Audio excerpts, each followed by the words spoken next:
I got a second chance at life, just in the nick of time for my 5th anniversary with Emily.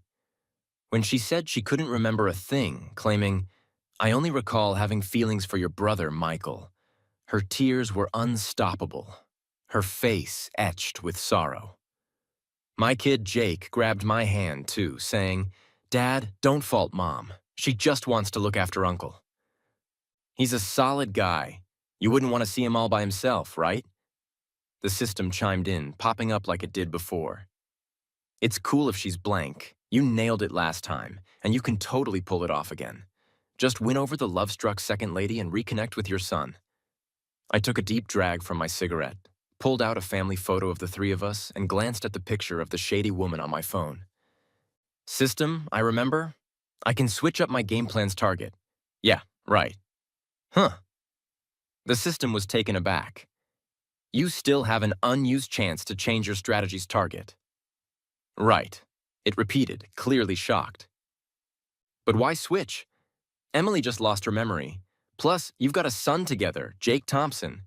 If you tweak the strategy now, what's going to happen to him?" I resisted. "No way, I ain't down with that. In my past life, I bought into Emily's story, trying everything to help her regain her memory and rekindle our love. Instead, I watched her and Michael get closer. I'm sorry. Maybe we had some great times, but I don't remember any of it now. I only have feelings for Michael, no matter how hard I tried." She felt like a stranger, even wanting to discuss divorce with me and Jake. When I couldn't bear the agony of trying to bring back Emily's memory and clung to saving our marriage, Jake stood firmly by his mom's side. "Dad, you always said to help others. Why are you mad when Mom helps Uncle? You're so self-centered and annoying. Even my grandparents tried to convince me. Why are you making this so hard? Emily loves your brother now. She can't convince me otherwise. Why are you putting yourself through this? Emily's into your brother now. She doesn't remember you. Why are you clinging to this marriage? Anyway, Emily's into Michael. Even if you split, Jake's still part of the Thompson family. It's cool if Michael steps up as his dad. We're still family." Later, they started hating me. "Your brother's divorced. How sad. Don't you feel bad for him? He's into Emily. But since you wouldn't split, he's got to deal with the whole homewrecker label. He's your brother. How selfish can you be?" Eventually, depression took a toll on me. At the hospital, I saw Michael supporting Emily. She leaned into his arms. "Emily, maybe you should tell Alex you were faking the memory loss." Michael gently touched her slightly swollen belly. She hesitated. "We've been married 5 years. I'm scared it'll hurt him too much, but you keep dragging out the divorce. Your belly's growing. You can't hide it forever. And what about the baby? Should my kid call Alex Dad?" So Emily never actually lost her memory. The fake amnesia was just a cover for her fling with Michael. And I, being a fool, thought she loved me and tried to bring back her so-called memory. That day, I returned to an empty house and ended up with a high fever that night. I tried calling Emily, Jake, and my folks, but no one's answering. They were all celebrating Michael's birthday. The group chat was flooded with happy pics. I raised my hand and typed a few words. "I'm gonna die." The chat went silent. Just then, Michael called. "Alex, I know you've always been salty because our parents left you in the countryside for years to take care of my sick mom when we were kids, but we're family. Did you purposely skip my birthday? Do you hate your brother that much? If he doesn't want to come, then don't. We're not begging him." My dad's voice came through the phone saying, "You're gonna die." "Who are you trying to mess with? Where'd you learn that?" I snapped. My mom chimed in, Uncle, don't listen to Dad. It's midnight. Come blow out the candles." Jake's voice came through, laughing on the other end. As the phone slipped from my hand, I heard a mechanical voice say, "Mission failed. Host's side quest unsuccessful."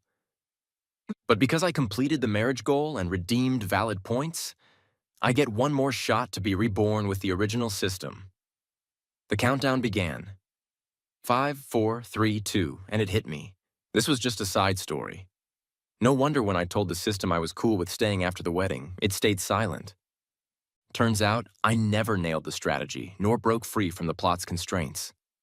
In the side story, the main guy divorces the original leading lady and ends up with the love-struck second female lead who still digs him. And me? I was just the villain in their side story.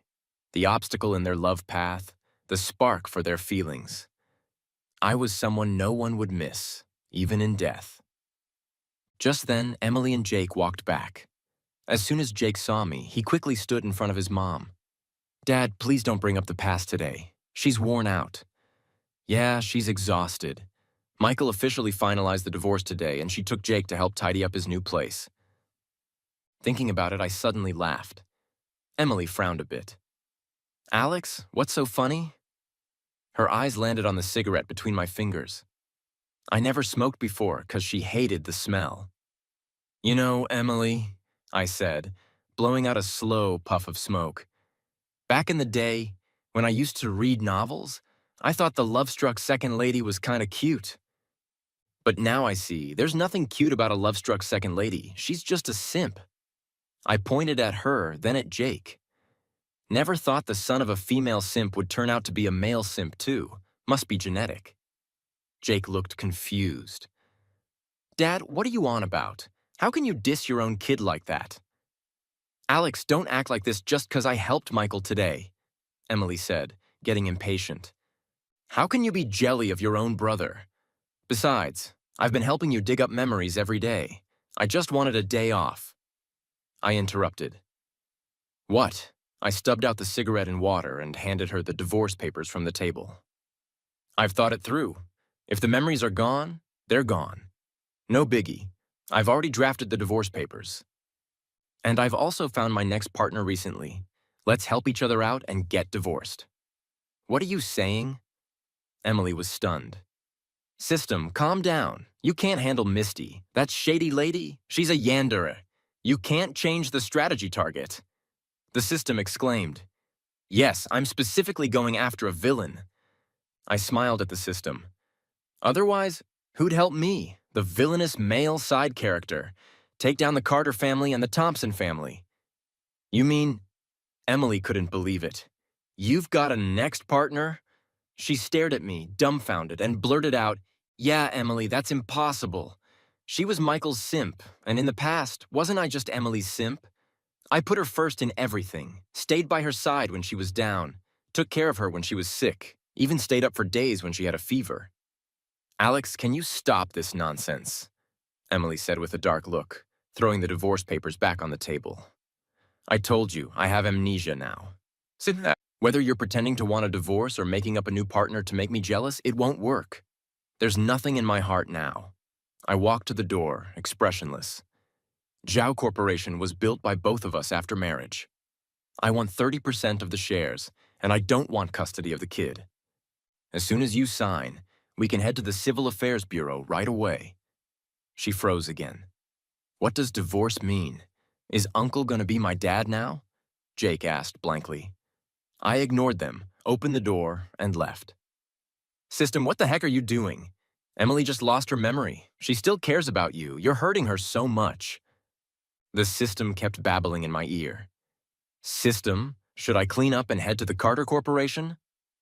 What? Where are you going? No way. You absolutely mustn't go after the Villainess. You'll regret it. Beep. I used 20 points to mute the system. Too noisy. I grabbed a fresh outfit and switched into it, then got a new hairstyle. Sir, you look sharp today. The hairstylist knew me and smiled. Yeah, planning something special with the missus? Actually, planning to cheat, I replied, checking myself in the mirror. Haha, sir, you've got such a good vibe. After some thought, I ditched my own car and took a cab to the Carter Corporation building.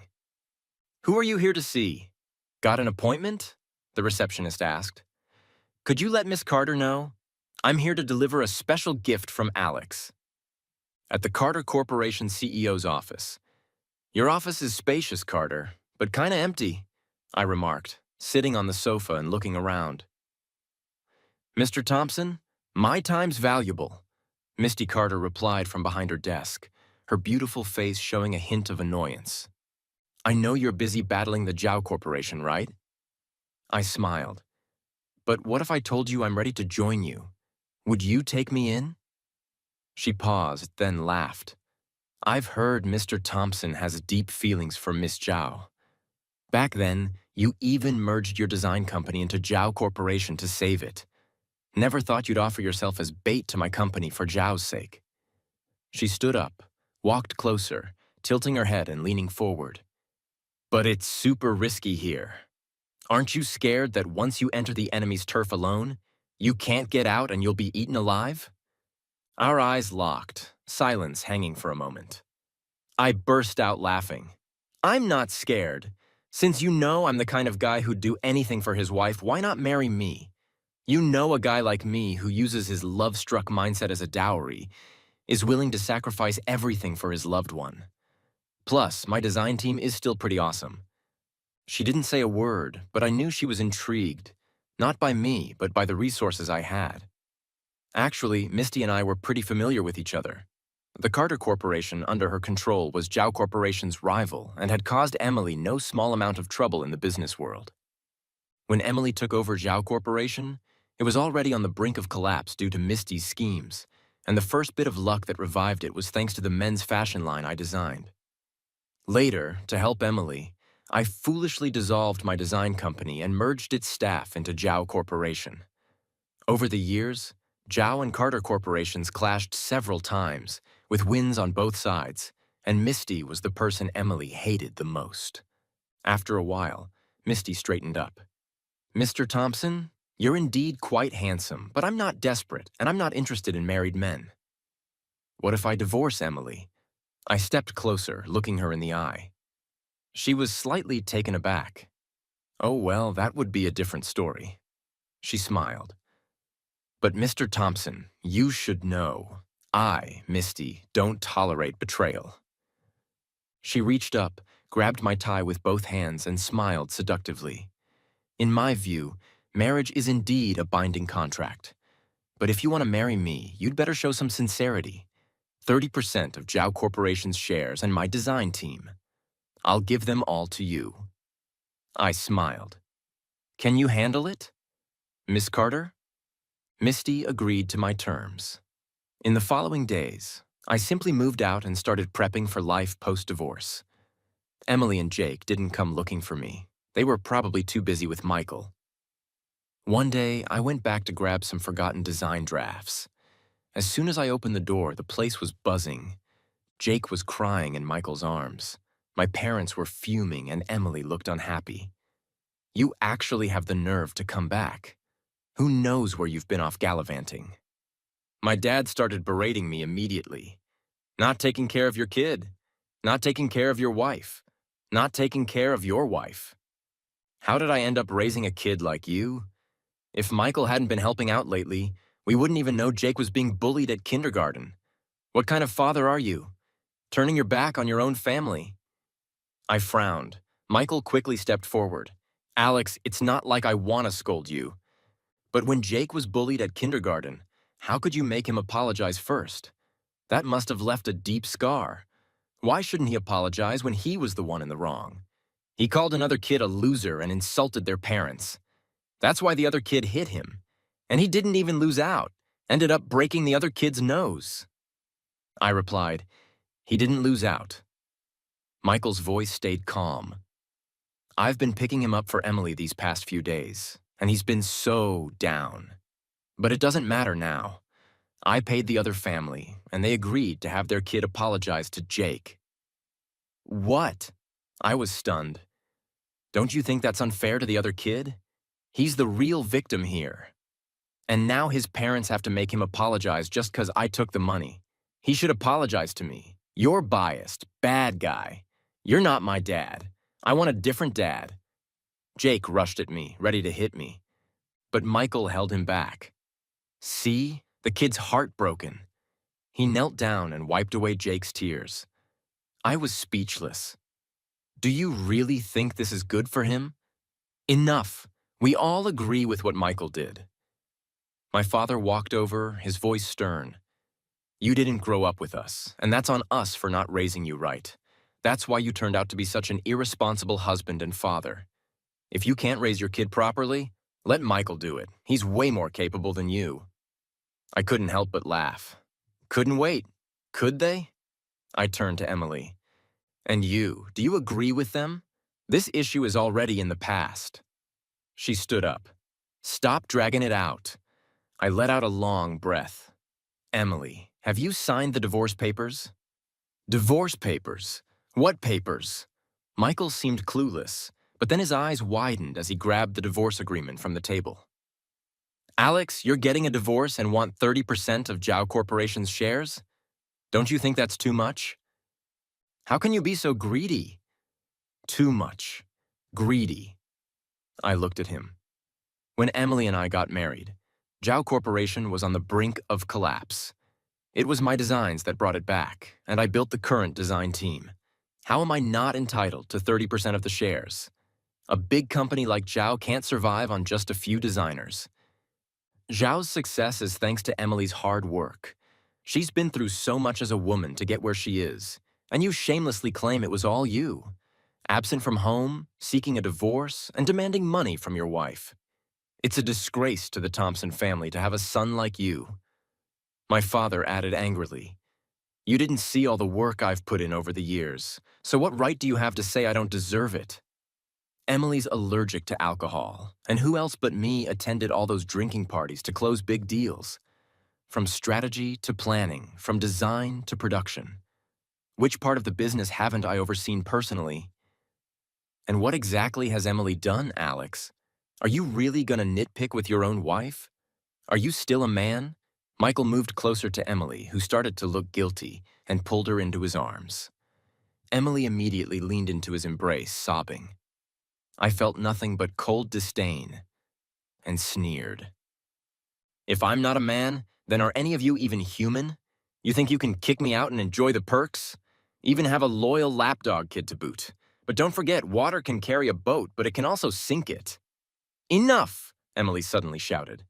Everyone went silent. Alex, even though I don't remember you, we were still married. No need to be so harsh with your words, she said, her eyes red. Zhao Corporation is my life's work. I can't agree to 30%. I started laughing. Are you sure? If you're willing to negotiate, I can offer you some financial compensation.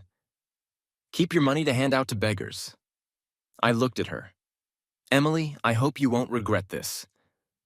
With that, I grabbed the design drafts I needed, slammed the door, and left. I never wanted to see anyone in that house again. It was raining outside, and I didn't have an umbrella. See, I told you not to cause trouble. Now how are you going to fix this? It'll be even harder to get Emily to forgive you. The system kept nagging, quiet for a moment.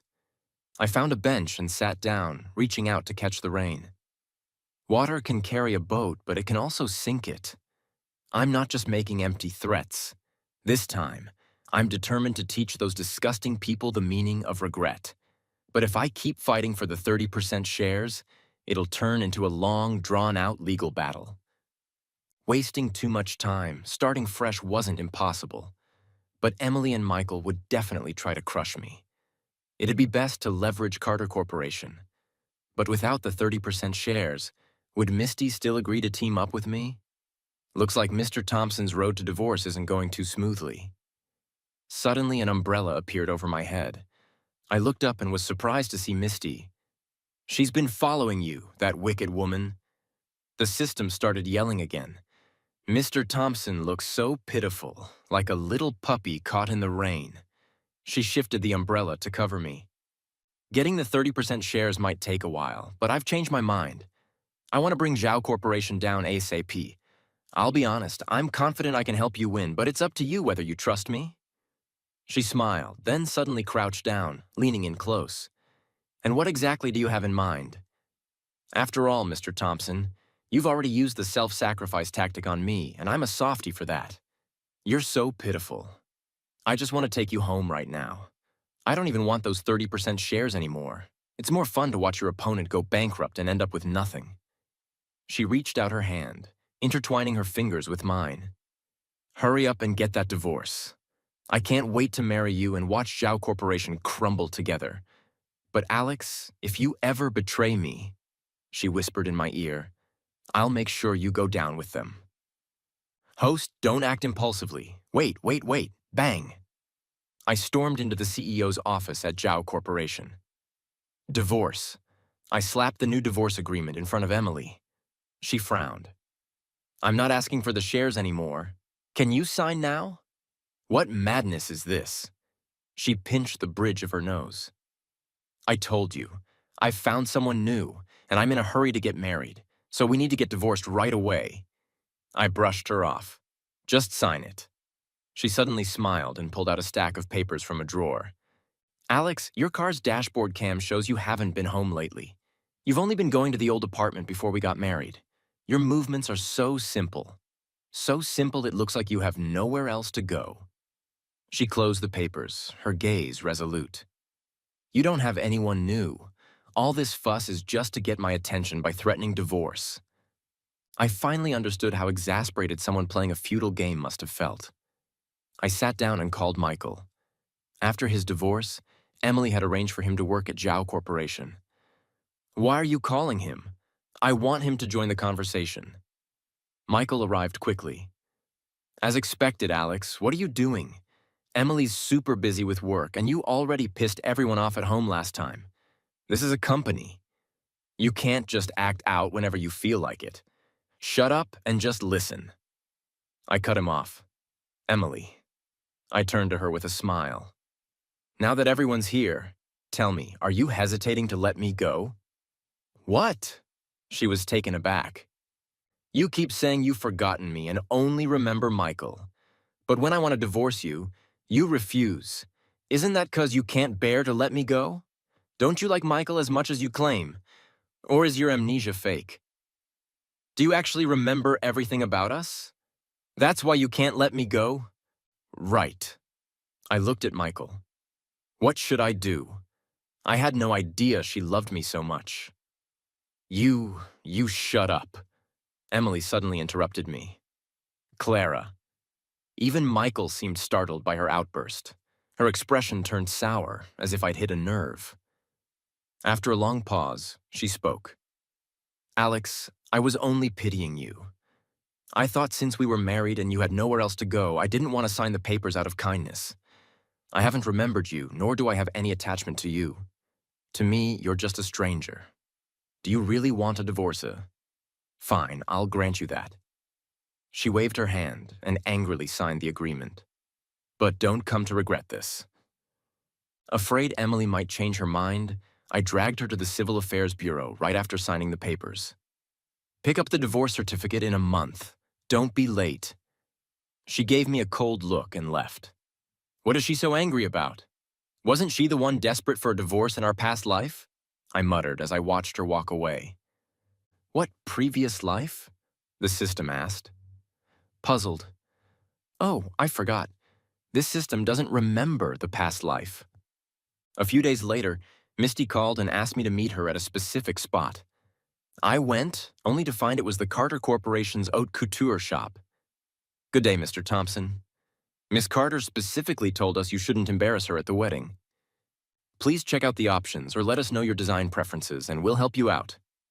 When I married Emily, I wore a black suit because she liked it and I wanted to make her happy. But honestly, I prefer white suits. This time, I decided to do me and design my own wedding outfit.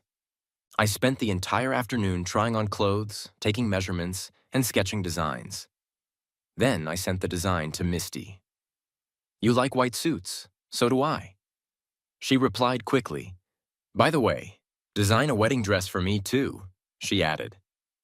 Misty is really beautiful. I imagined she'd look like a princess in a wedding dress. Just then, my phone rang. I thought it was Misty, so I answered without hesitation. Jake has a fever. Come home right now. It was Emily's voice. I took a deep breath, forcing myself to stay calm. We're divorced. Jake's your responsibility now. You're his mother. Can't you take care of him? Alex, how can you be so cold-blooded? The kid's hurting. And you're saying such heartless things. It's Michael. Good, he's there. That makes things easier. I can't come, I said, forcing patience.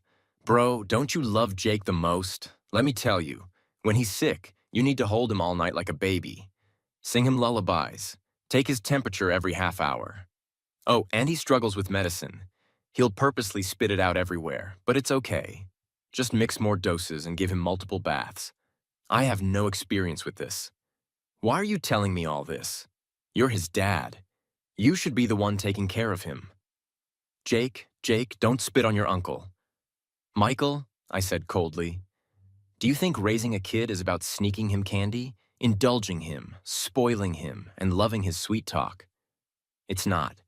Raising a kid means sleepless nights, caring for him over and over, endlessly repeating tasks, and being so busy you don't even have time to go to the bathroom, eat, or sleep. If you want to be Jake's dad, you gotta do all this.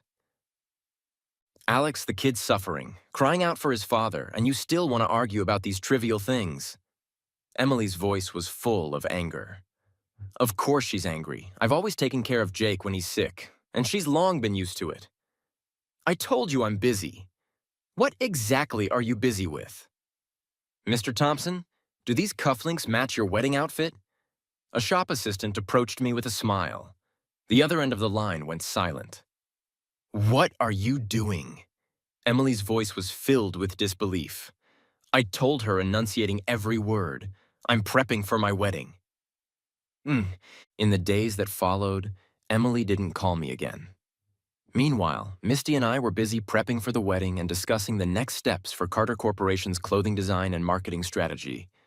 The thrill of exploring new territories energized me, with fresh ideas constantly popping up and Misty being a workaholic. We often found ourselves chatting late into the night. I discovered many admirable traits in her: serious, sincere, hardworking. How did such a good girl end up being a villain? A month later, Emily and I agreed to meet at the Civil Affairs Bureau to finalize the divorce. Do you really have someone new? She asked, staring at me outside the bureau. Yeah, I replied. Don't you feel guilty for betraying our marriage? She suddenly asked. I couldn't help but laugh. No, not at all. After all, you don't remember anything except Michael, right? I shrugged. Since you've forgotten, why should I still hold on? We might as well both move on. It's refreshing. I actually shrugged.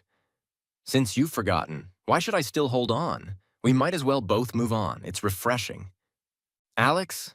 Michael suddenly appeared, jogging over and affectionately taking Emily's hand. Are you done? Jake and I are waiting for you to join us for dinner. Not yet. Let's hurry up then, I said, taking the lead and walking into the Civil Affairs Bureau. Are you both sure about this? The clerk asked. Yeah, I said. Emily, however, remained silent. Sir, Alex. She suddenly turned to me. Are you really sure? Once we sign, we'll have nothing to do with each other anymore. I sighed. Can you stop stalling? Michael is waiting for you outside. Sis, I just want to know. She continued as if talking to herself. You're so quick to divorce. Does 5 years of marriage really mean nothing to you? We even have a kid. Am I, Emily, really so unworthy of your affection? I quietly looked at the woman I had loved for so many years. In our past life, I didn't want a divorce, and she found me clingy. In this life, I'm the one starting the divorce, and now she finds me too indifferent. So the protagonists get to have it both ways. It's not like that. The past 5 years have been really valuable to me. She suddenly lifted her head, a flicker of light passing through her eyes. After all, it took me 5 years to learn a valuable lesson. Simps never have a good ending. I patted her shoulder, speaking earnestly. Let's both learn from this. Emily's face stayed sullen even after we got the divorce certificate and walked out. Finally done. Ah, was there a long line or something? Michael asked, holding her hand. It was fine. Just then, Emily's phone rang. She answered it. Her face changed drastically. Alex, she grabbed my arm. You made the entire design team quit. Yeah? Why? Why are you so tense? I smiled. Isn't Zhao Corporation built up by Zhao herself? How much could losing one design team affect it? We were married. How could you burn bridges like this? Emily, calm down. I'm a designer too. Remember, it's just one design team. I'll help you build another. To my surprise, she pushed Michael's hand away. Alex, did you do this on purpose? We're about to launch our fall collection, and now so noisy, what's the big deal? Ignoring her, I looked towards the street, waving my arm toward a distant figure. Misty, over here. A Bugatti pulled up in front of me, wearing sunglasses. Misty stepped out of the car. All set. Yeah, Emily was visibly shocked. Misty, what are you doing here? Misty glanced at her, a mischievous glint in her eyes. She delicately linked her arm through mine. I'm here to pick up my fiancé. Fiancé? Emily was stunned, looking at me. Him? Misty nestled herself into my chest, yearning. It's been a while, haven't you? Zhao, are your eyes failing? You, Alex, how could you? She seemed so angry she started coughing violently. Michael quickly supported her. Misty and I exchanged a look and got into the Bugatti. They seem really upset with you. Was it because the design team quit? Misty asked as we drove away. I nodded. And there's something else. What's that? I sighed. I had the design team take down her favorite money tree by the entrance before they left. The news of my marriage to Misty spread quickly. Surprisingly, the most intense reaction came from my parents. You got divorced? Fine. But why is your new wife from Emily's rival family? Don't you know the Thompson family's business depends on the Zhao family? You need to come back and kneel to Emily and apologize. We don't have a son like you. If you don't come back, we'll cut ties with you. So, as they wished, I brought the disownment papers and showed up at their door. I was accompanied by bodyguards. Mr. Thompson, Mrs. Thompson, just sign here and we'll officially sever our parent-child relationship, I said with an innocent smile. After all, they weren't really my parents anyway. My mom clutched her chest, wailing about her misfortune, while my dad, fuming with anger, signed the papers. We should never have taken you back. Do you think marrying that Misty will bring you any glory?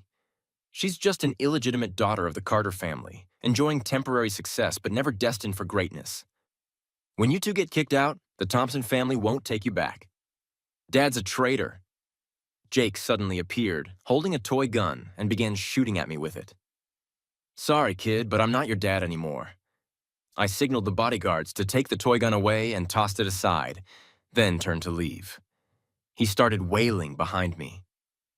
On the day of the wedding, I wore the white suit I had designed for myself, and Misty looked stunning in her mermaid gown. Before we went on stage, Misty asked what I was thinking.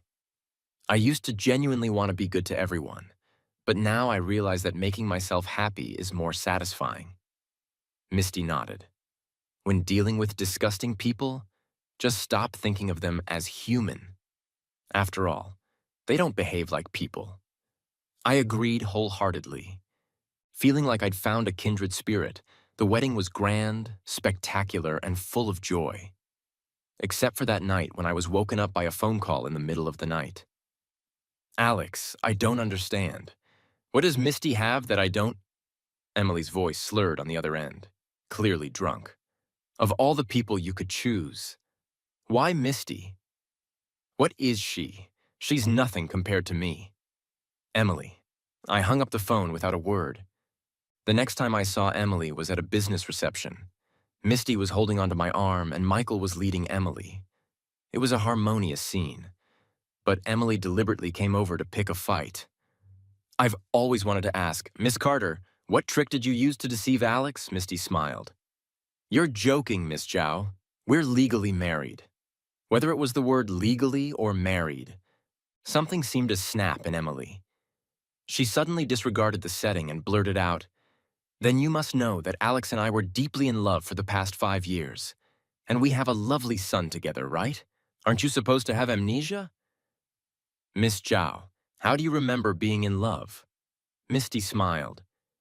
If he was so happy with you, why would Alex have divorced you the moment you lost your memory? You... Emily clenched her fist in anger. He was happy with me. How would you know if I was happy? Weren't you supposed to have amnesia? I said, growing impatient, tilting my neck slightly, revealing a small red mark. After all, Misty had been pretty enthusiastic the night before, and things got a bit out of hand. Emily's eyes immediately reddened when she saw it. "Ready to leave?" Misty asked me. "Yes, Alex, you've been deceived. You know that. She's just a green tea, a despicable woman." "Miss Carter," I turned back, my voice icy. "We're not that close, so please don't disrespect my wife. Also, do me a favor and call me Mr. Thompson from now on." With that, I turned to leave, but just then, Emily, ignoring Michael's attempts to hold her back, charged at Misty with red eyes, aiming to pull her hair. "Misty, you stole my husband, you despicable woman." The crowd erupted in shock, forming a circle around them in an instant. I was about to step in, but Misty caught Emily's feeble hand mid-swipe. She even twisted it into a painful lock. I sighed.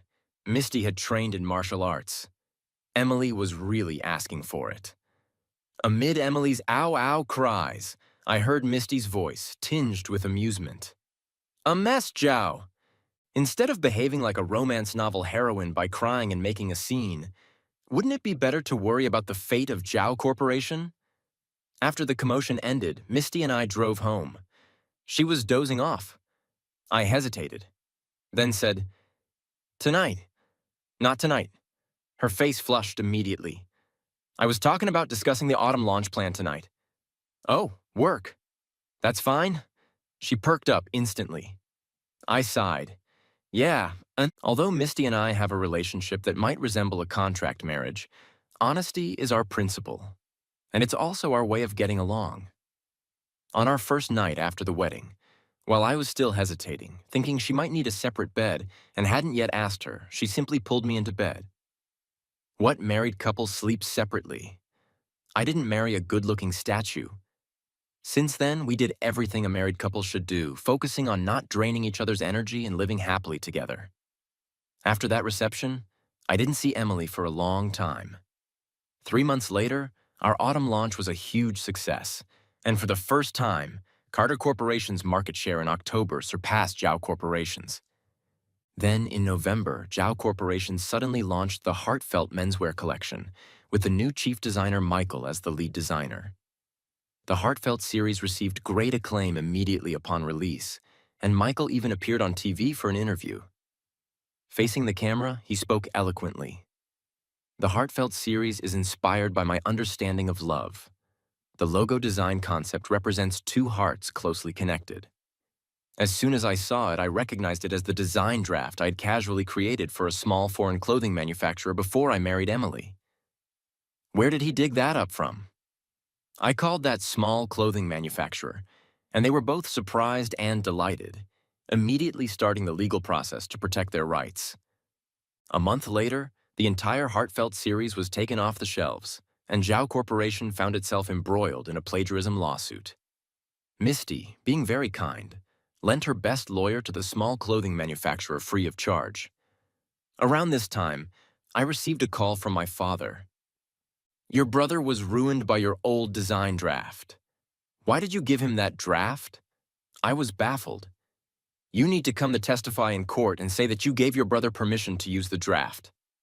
I hung up on them and immediately blacklisted the number. After this incident, Zhao Corporation suffered significant damage. I heard that Emily was particularly angry about Michael's plagiarism, and the two of them fell into a cold war. Perhaps feeling insecure, Michael, during a drunken night, tried to take advantage of Emily while sending her back to her room, intending to get her pregnant. To avoid being disturbed by Jake, he gave Emily's phone to Jake to play with. But Jake knew the phone's password, and while playing his pretend CEO game, he accidentally opened the company's video conference. He ended up live streaming how Michael drugged Emily and everything that followed. The video quickly spread across the internet, becoming a subject of public curiosity and a joke at dinner tables. After sobering up, Emily had a huge argument with Michael and cut off all business relations with the Thompson family. In the days that followed, the tacit understanding between Misty and me only grew stronger. Sometimes, I'd look up from my work halfway through drawing, and she'd know I wanted a drink of water. Under the combined pressure from Misty and me, Zhao Corporation soon fell apart. Their core design team left, other departments were demoralized, and they lost several major contracts. A year later, at the spring new product launch, I, as Carter Corporation's chief designer, took the stage to introduce my design concept. This time, the theme was self-pleasure. People always chase what they like, but more importantly, they should seek to make themselves happy. So we hope that the first person everyone loves is themselves. Never waste time on people or things that aren't worth it, and always believe that you deserve better. Just like myself, I once doubted, felt lost, and suffered. But after remarrying and having a wife I love very much, I'm living a very happy life. I hope all men can be stronger and brave enough to move forward and seek their own happiness. The launch was very successful, with sales hitting a new high that night. That evening, I was holding a glass of wine, resting my eyes, when Misty suddenly snuggled into my arms like a little rabbit. Back already? Yeah. I opened my eyes and met her bright gaze. Mr. Thompson, you gave a brilliant presentation at the launch. She nuzzled my nose. Of course, remarrying and having a wife you love very much. Living a happy life. I smiled and hugged her tightly. What? Can't I compliment you? She laughed softly. Today, I suddenly feel, she murmured as she wrapped her arms around my waist. You're too dazzling. I feel like I want to lock you up so only I can see you. What should I do? The long silent system suddenly popped up. See, I told you she's a yandere. She'll want to imprison you, monopolize you, and you won't be happy with her. With a wave of my hand and 20 points, I muted the system again. At this moment, Misty was removing my tie, clumsily wrapping it around my hands. Her serious expression made me laugh. How did I not notice such an adorable girl in my past life? Dangerous, yet charming. Honest, yet passionate. I took the tie from her hands. Huh? She was puzzled. How did you untie it? That's not important. I lifted my hand, using the tie to blindfold her, and planted a light kiss on her earlobe. I know you like it this way. Jow Corporation's performance plummeted. Michael began posting long-winded complaints online. A grown man whining daily about how Emily had ruined his marriage and then abandoned him. Emily, in turn, accused Michael of deliberately seducing her after his divorce, claiming he was the one who ruined her marriage and damaged her reputation. The two of them argued endlessly on social media. Meanwhile, my father and mother, devastated by the collapse of the Thompson family business, blamed Emily entirely. They constantly caused scenes at Jow Corporation, accusing Emily of destroying Michael's marriage and now refusing to take responsibility for him. Emily, fed up, shouted back at them. What kind of responsibility do I owe him? He ruined my reputation. Everyone saw it. Eventually, unable to take it anymore, Emily tried to escape from Michael and my parents by jumping off a second-floor balcony, accidentally breaking her leg in the process. That night, I was half asleep when I received a call from an unknown number. The person on the other end seemed drunk, mumbling, "Alex, I actually remember everything. Why didn't I cherish you?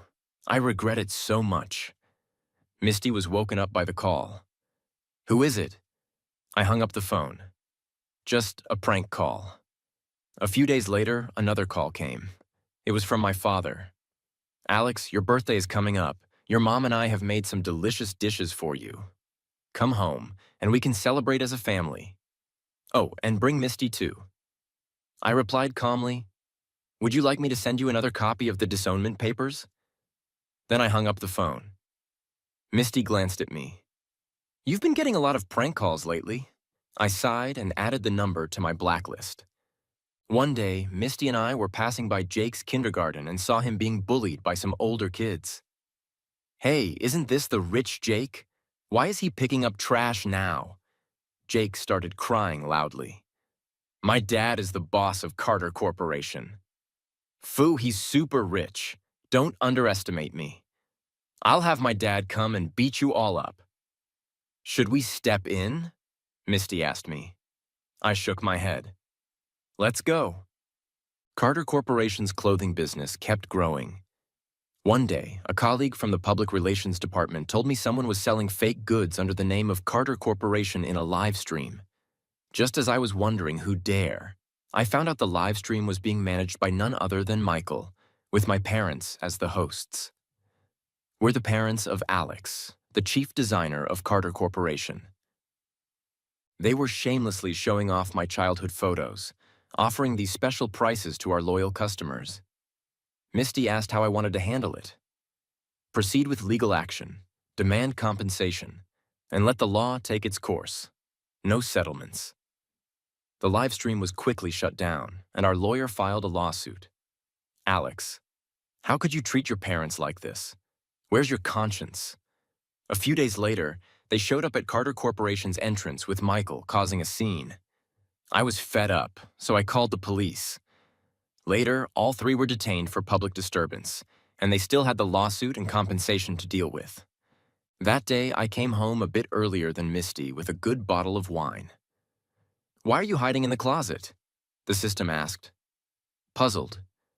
For fun. To surprise her. I gently closed the closet door. Aren't you two getting a bit too creative? You never repeat anything. The system scoffed. One more word and I'll mute you. That's not how you're supposed to use points, it protested. Shut up. Just then, Misty returned, and I fell silent, peeking at her through the crack in the door. She was standing by the floor-to-ceiling window with her back to me. What's wrong? You're just staring at her. Do you like her door? She was standing by the floor-to-ceiling window with her back to me. What's wrong? You're just staring at her. Do you like her that much? The system clicked its tongue. I was about to tell it to be quiet when I suddenly heard Misty speaking. I froze. Because she said, System, am I about to succeed? I was stunned on the spot. I couldn't hear the response from Misty's system, but from her words, I realized Misty was also a host in a strategy game. However, her success condition was to defeat Carter Corporation's competitor, Zhao Corporation, and drive it to bankruptcy. System, did you know all along that she was also a host? Is that why you wouldn't let me target her? My system stammered and didn't answer. No wonder, in the original setup, Misty and I were, in a way, locked in a zero-sum game. If I succeeded in winning Emily back and living a happy life with her, Zhao Corporation would likely not fall with my support. Likewise, if Misty managed to topple Zhao Corporation, Emily's pride wouldn't allow her to live a poor life with me, and my strategy would most likely end in failure. We were both supposed to win only at the other's expense. But now I suddenly opened the closet door. Alex. Misty immediately turned around, surprised. You. Meeting her slightly bewildered gaze, I smiled and raised the bottle of wine in my hand. I heard everything. Congratulations on your success. Let me explain. She suddenly looked flustered. No need, because I'm also one. What? She was stunned. I smiled. Tonight we should have a long talk. Misty told me that in her original world, her mother was falsely accused and forced to divorce to ensure Misty received the best education. Her mother worked multiple jobs and eventually succumbed to illness due to overwork. After growing up, Misty returned to the Carter family and fought for power against her half-brother, ultimately defeating everyone and becoming the head of Carter Corporation. She even managed to send the stepmother who had wronged her mother to prison, but she herself collapsed from exhaustion and fell into a coma. Perhaps it was because of the strong unwillingness I felt that the system came to me, asking if I was willing to come to this world as a strategy player. She turned her head and noticed my expression. Alex, what's wrong? I shook my head. It's nothing. I just thought of my father in my original world. Coincidentally, I also grew up in a single-parent household, and my father sacrificed a lot for me when I was young. Later, he met someone, but her family didn't agree to her being with a man who already had a kid. Knowing he liked her, I didn't want him to give up his happiness because of me. So I left him voluntarily, only sending him occasional holiday greetings to let him know I was okay. Eventually, he got married, had more children, and I secretly checked in on him. Seeing him live well made me happy. I haven't contacted him in a long time. Luckily, he doesn't know about my illness. Misty put down her wine glass and hugged me. Having you as his son, he must be very happy. At that moment, Misty's phone pinged with a new message. Zhao Corporation has officially declared bankruptcy. Misty's strategy was a success. Misty asked me what my strategy target was. I didn't tell her the truth. I've actually already succeeded in my strategy, but I've decided to stay here because I like it here, I said. The system seemed confused. What's the point of telling her? I smiled. The fact that I haven't succeeded yet means that in her heart, I'm not the most important person. This isn't something that can be achieved just because she pities me. But maybe it could increase your chances. I shook my head. System, I don't want to beg anyone for love anymore. A few days later, Misty's system urged her to claim her reward and return to her original world. She came to discuss it with me. I agree. I nodded. You've been here long enough. If you don't go back soon, you might lose everything you worked so hard for. But I'm worried about you, she said, looking at me. What's there to worry about? I shrugged. You're leaving me with such a big company. I won't be able to spend all this money in my lifetime. I'm more than happy. Is this really what you want? I nodded. Yes, I'm absolutely sure. So she transferred the company to me and bought a ticket to leave the country. On the day she left, it started to rain lightly. I didn't go to see her off. Once she leaves, you'll have officially failed your strategy, the system said in my ear. Yeah, you see, I told you not to choose her. There's no good ending. But you wouldn't listen. I laughed. System. You know what? This time here has been the best I've ever had in this world. I didn't have to be anyone's simp. Didn't need anyone's approval to feel good about myself. I could do whatever I wanted. Never compromising. Taking revenge when I felt like it. And enjoying life when I wanted to. I think it was worth it. The system sighed. Actually, I secretly checked the data. You were really close with Misty. Maybe I could try to get approval for you to stay in this world. But you'd have to take on a new identity. And you wouldn't be able to keep your wealth or anything. Sure, thanks. Looking up, I noticed the rain was getting heavier. Ah, I didn't bring an umbrella.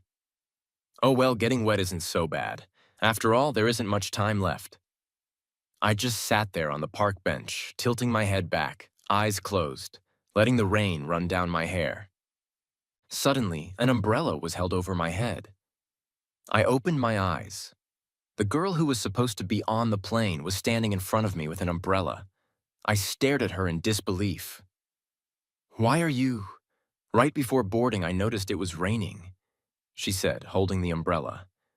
I figured you might not have brought one, so I came back. See, I guessed right. I just like getting wet in the rain, I said stubbornly. Aren't you going to miss your flight? Her eyes suddenly turned red. Alex, it's rare to meet someone you really like in a lifetime. She sat down beside me and sighed.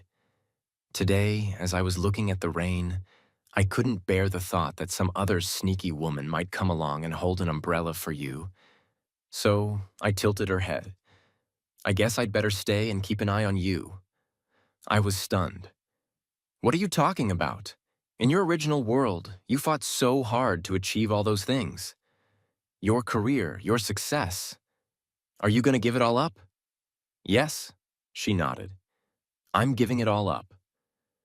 Those things, now that I think about it, don't seem so important anymore compared to all that. Seeing you makes me happier.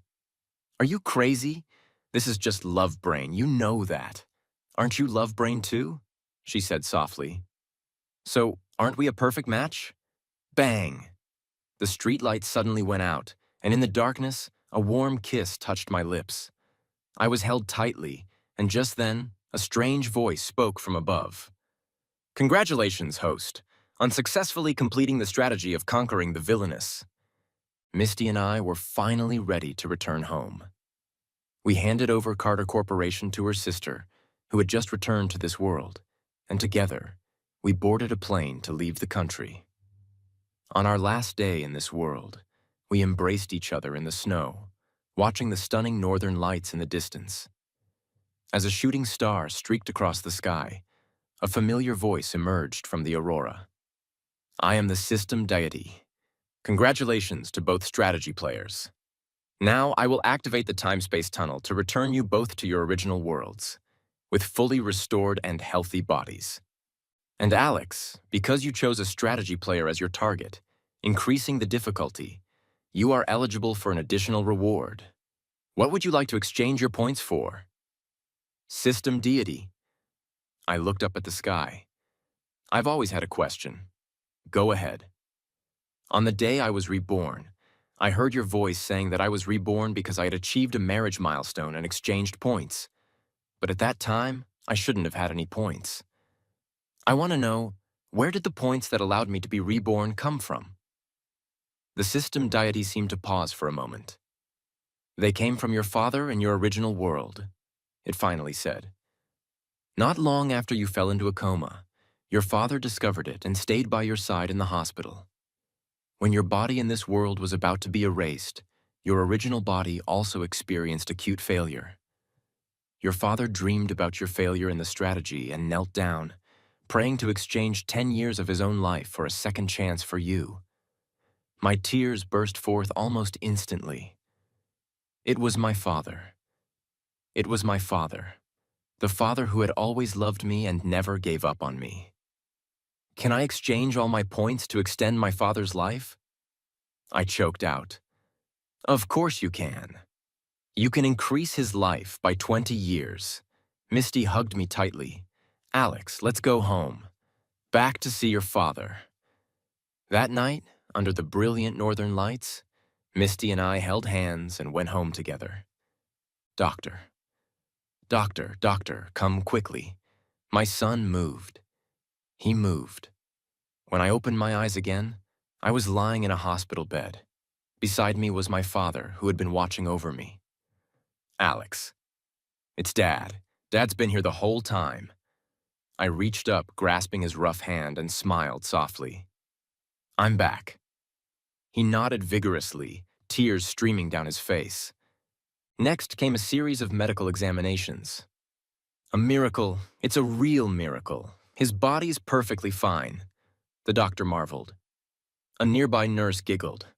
I told you our hospital has good feng shui. The lady in the VIP room just woke up too. You mean the female CEO from the city's wealthiest family? Exactly. Everyone said there was no hope, that she was only surviving on a ventilator, and then she suddenly got better. But it seems her mind isn't working quite right yet. I heard she's having the Carter family search the whole city for someone named Dave. No one knows if it's an enemy or something else. Wait, what name did you say she's looking for? I asked. Stunned. Mr. Thompson, your name sounds pretty close, doesn't it? The nurse leaned in with a mischievous grin. You'd better not get mistaken for someone else. Where's the VIP room? I asked urgently, grabbing the nurse's arm. 16th floor. I jumped out of bed immediately. Hey, Mr. Thompson, your shoes. I rushed to the 16th floor in the elevator. At the end of the hallway was the VIP room. I pushed the door open. There were quite a few people in the room, but Misty wasn't among them. The bed in the distance was empty. Excuse me, sir, who are you looking for? Someone asked.